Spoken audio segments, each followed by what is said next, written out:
Paul, it's interesting, as Scarlett was just saying, generally mediocre to weak across the board on revenue, but solid on the EPS side and operating income with each division. So it looks like, if nothing else, they're really doing well to handle margins and costs. Yeah, I think so. It's a little bit of a mixed bag this quarter. You know, the revenue miss, but the EPS beat. I think investors tend to look a little bit more on the top line for the story because there's a little bit of concern about some of the businesses that we've talked about, like ESPN in particular, and the media network segment in particular. And are the cord-cutting issues and the subscriber loss issues at ESPN, you know, are they continuing to have an impact on the top-line growth? So I think that little bit of a miss on the revenue is kind of what investors are focusing on.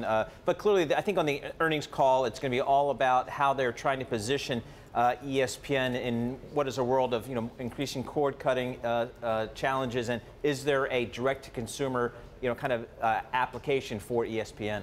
So does that mean that Disney has a lot further to go when it comes to cost-cutting?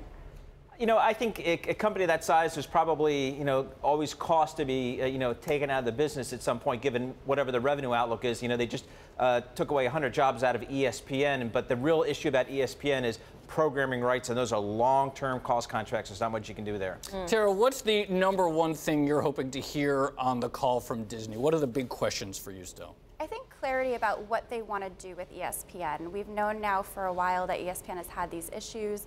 I know they're looking at the direct-to-consumer options, but I think investors more and more, with all the M&A speculation in this industry and activist investors out there not, you know, afraid of going after big companies, and, you know, Disney has kind of fallen off of its pedestal lately. So I think people want to know, if it's not fixable, is there some other way to monetize it? Is it, you know, easier to break up the company? Is Disney a takeover target? I mean, I think these are things that are, you know, might have been unheard of just a couple years ago, but now it's coming into the regular story because of these issues that they're having.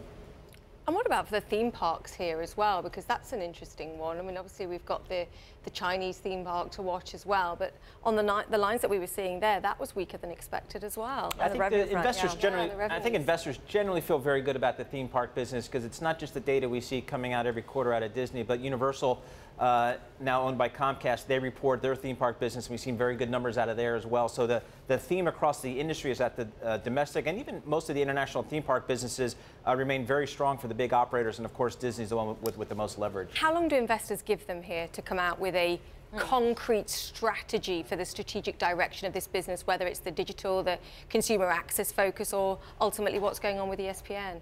Yeah, I think on the ESPN front, it's a 2017 kind of issue. They've kind of suggested that you know, that they will have a strategic answer, but I tell you, a lot of their competitors in the marketplace are kind of beating them to the punch. So ESPN is kind of bringing up the rear, and that's simply because they have the most to lose from migrating away from the existing distribution plan. Right.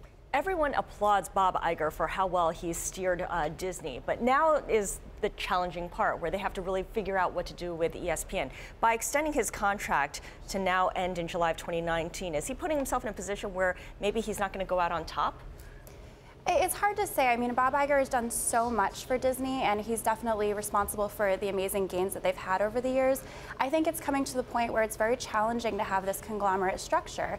And, you know, you have, most of Disney is doing very well, but the networks are where it's starting to struggle, and they're not the only ones in the industry that are having that issue. So I think it becomes a question of, you know, if he is looking at the succession plan, is there someone that can run all of these different businesses? It's very hard when one side is, you know, firing on all cylinders and the other side has these issues, and you kind of have to split your duties between both of these and keep this one up and keep the other one from getting worse. So it's a challenging task, but I think investors are relieved that he's staying longer for sure.